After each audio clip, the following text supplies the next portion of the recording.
Supreme court ने बुधवार को एक बहुत महत्वपूर्ण कानूनी सवाल पर सुनवाई की।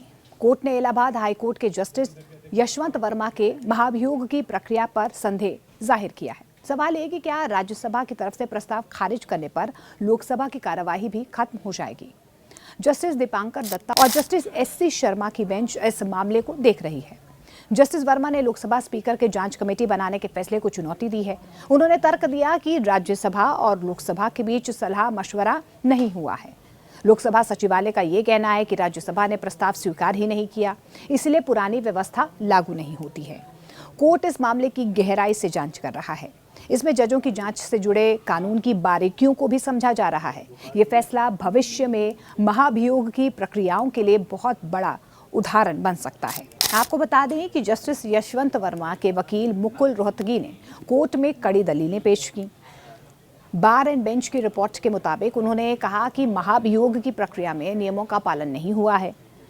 जजेस इंक्वायरी एक्ट के सेक्शन 3 के तहत एक खास प्रावधान यहां पर दिया गया है और इसके मुताबिक अगर दोनों सदनों में प्रस्ताव आता है तो ज्वाइंट कंसल्टेशन बेहद जरूरी है।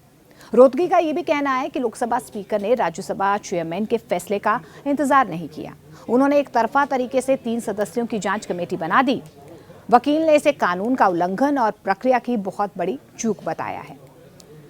दरअसल आपको बता दें कि अगस्त 2025 में राज्यसभा के डिप्टी चेयरमैन ने इस प्रस्ताव को खारिज कर दिया था, जबकि लोकसभा में यह प्रस्ताव पहले ही स्वीकार किया जा चुका था। लेकिन अब सवाल यह है कि क्या दोनों सदनों की सहमति के बिना यह कमेटी वैध है। अब डिफेंस का यह कहना है कि ज्वाइंट कमेटी के बिना जांच आगे नहीं बढ़नी चाहिए। सुप्रीम कोर्ट ने कानून की व्याख्या पर क्या गंभीर और कड़वे सवाल उठाए हैं वो भी आपको बता देते हैं। जस्टिस दीपांकर दत्ता ने इस मामले में एक अलग नजरिया पेश किया। उन्होंने पूछा कि अगर एक सदन प्रस्ताव खारिज कर दे तो क्या दूसरे सदन की शक्ति खत्म हो जाएगी। देखिए, कोर्ट ने कहा कि कानून में ज्वाइंट कमेटी की बात तब है जब दोनों सदन सहमत हों, लेकिन अगर एक सदन प्रस्ताव स्वीकार करे और दूसरा नहीं तो कानून वहां पर मौन है। अब जस्टिस दत्ता ने कहा कि हमें कानून की मंशा को समझना होगा।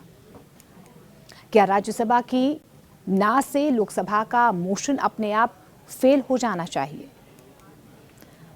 इस बीच आपको बता दें कि फिलहाल कोर्ट रोहतगी की इस दलील से पूरी तरह सहमत नजर नहीं आया। सुप्रीम कोर्ट ने कहा कि वे आर्टिकल 32 के तहत इस मामले की जांच करेगा। इसमें देखा जाएगा कि क्या जस्टिस वर्मा के अधिकारों का हनन हुआ है। कोर्ट ये भी देखेगा कि क्या उन्हें ज्वाइंट कमेटी का फायदा मिलना चाहिए। इस कानूनी उलझन ने पूरे मामले को और ज्यादा दिलचस्प बना दिया है। दरअसल ये पूरा मामला मार्च 2025 में शुरू हुआ, जब जस्टिस वर्मा के घर पर आग लगी थी। आग बुझाने आए फायर फाइटर्स को वहां से भारी मात्रा में कैश बरामद हुआ था और इसके बाद उन पर भ्रष्टाचार के गंभीर आरोप लगने शुरू हो गए। जस्टिस वर्मा ने हमेशा इन आरोपों को गलत और निराधार बताया है। तत्कालीन चीफ जस्टिस संजीव खन्ना ने इस मामले में इन हाउस जांच शुरू की। 3 सदस्यीय कमेटी ने अपनी रिपोर्ट मई में ही सौंप दी थी। रिपोर्ट के आधार पर सीजीआई ने उन्हें इस्तीफा देने की सलाह दी थी। उसके बाद जस्टिस वर्मा ने इस्तीफा देने से साफ इनकार कर दिया था और इसके बाद सीजीआई ने रिपोर्ट राष्ट्रपति और प्रधानमंत्री को भेज दी। उन्हें दिल्ली हाई कोर्ट से वापस उनके मूल हाई कोर्ट इलाहाबाद भेज दिया गया। उनका न्यायिक काम भी छीन लिया गया और वे अभी बिना काम के हैं।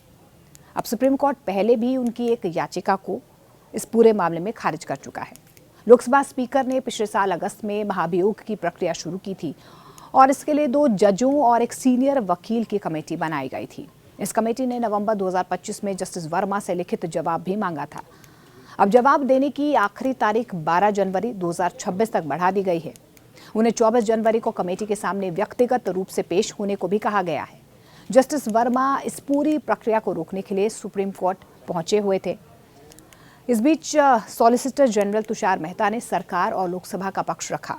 उन्होंने कहा कि राज्यसभा में प्रस्ताव कभी स्वीकार ही नहीं हुआ था, इसलिए ज्वाइंट कमेटी बनाने का सवाल ही पैदा नहीं होता। कोर्ट अब इस पूरे मामले की अगली सुनवाई जो है गुरुवार को करेगा। कोर्ट ये तय करेगा कि क्या इस मामले में हस्तक्षेप की जरूरत है या नहीं।